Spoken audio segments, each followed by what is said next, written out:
Buen día a todos, sean una vez más cordialmente bienvenidos. En este caso vamos a hablar de nuestro segundo tema correspondiente a la unidad 1.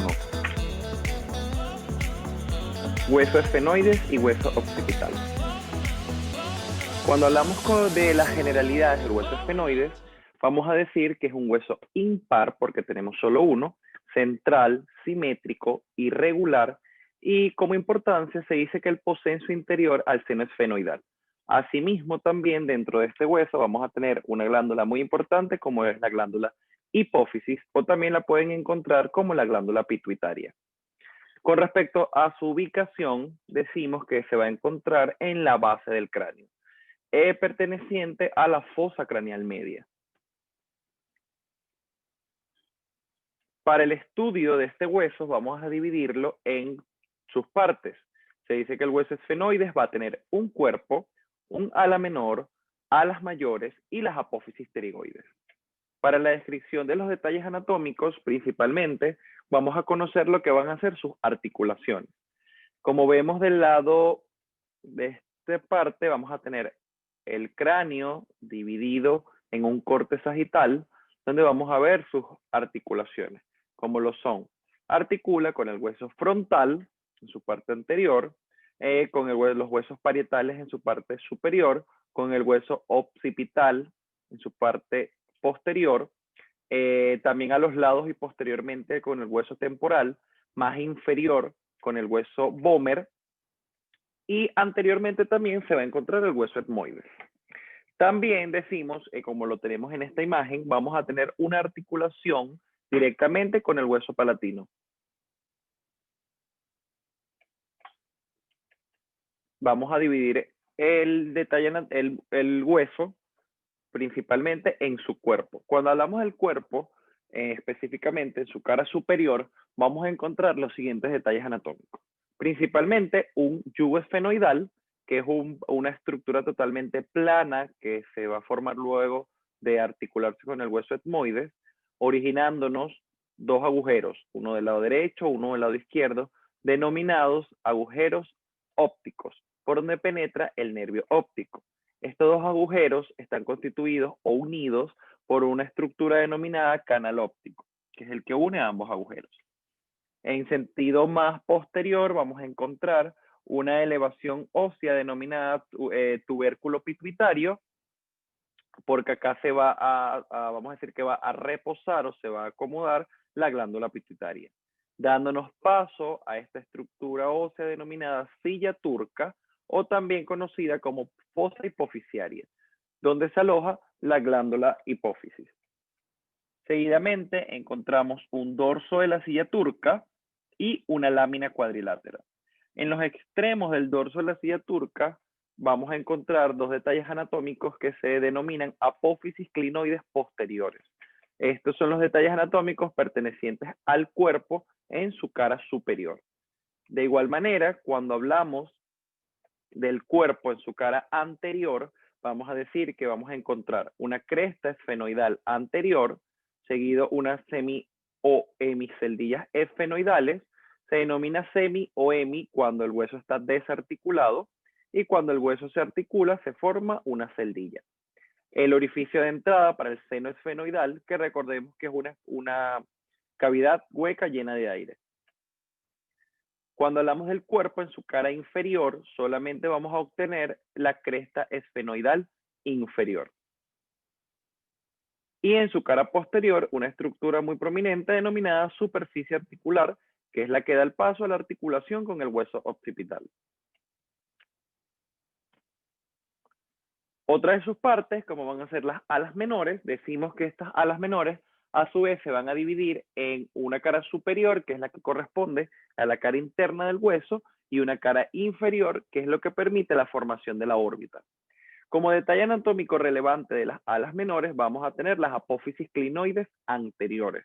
Recordemos que las apófisis clinoides posteriores se van a ubicar en el cuerpo, específicamente en su cara superior. Cuando hablamos de los detalles anatómicos de las alas mayores del hueso esfenoides, vamos a comenzar a nombrar al agujero redondo mayor. Este agujero es el que le va a permitir la salida al nervio maxilar.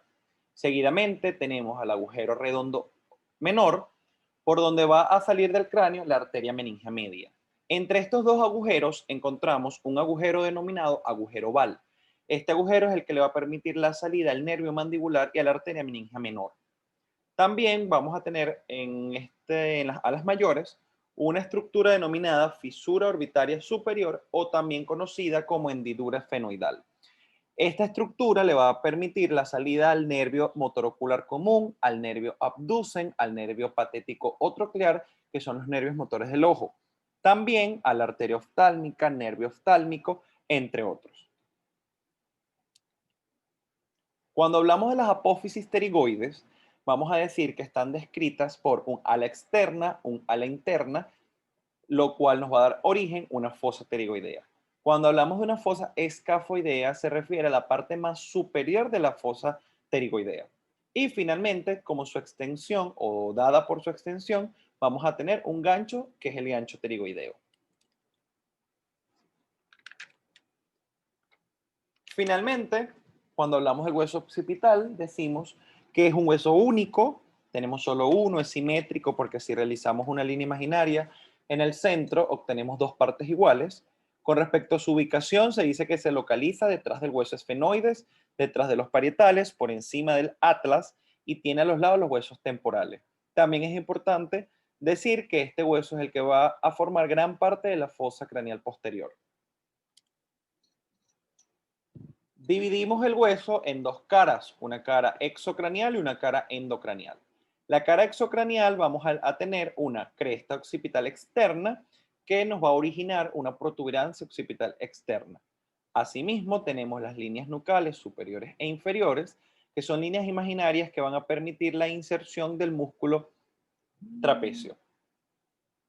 Tenemos también al agujero occipital, o también conocido como agujero magno, que a los lados tenemos los cóndilos occipitales.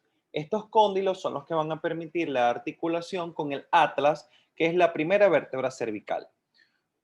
Más posterior tenemos las fosas y los agujeros condilios posteriores, que son los que le permiten el paso al nervio hipogloso.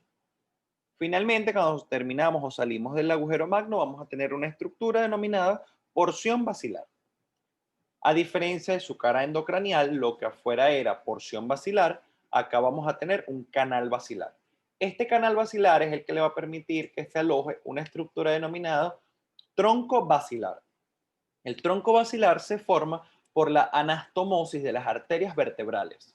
De igual manera, obtenemos y vemos el agujero occipital o agujero magno, a los lados los agujeros condilios anteriores para dar paso al nervio hipogloso y una estructura entre ellas denominado tubérculo yugular, que su función principal va a ser separar al agujero magno de los agujeros condilios.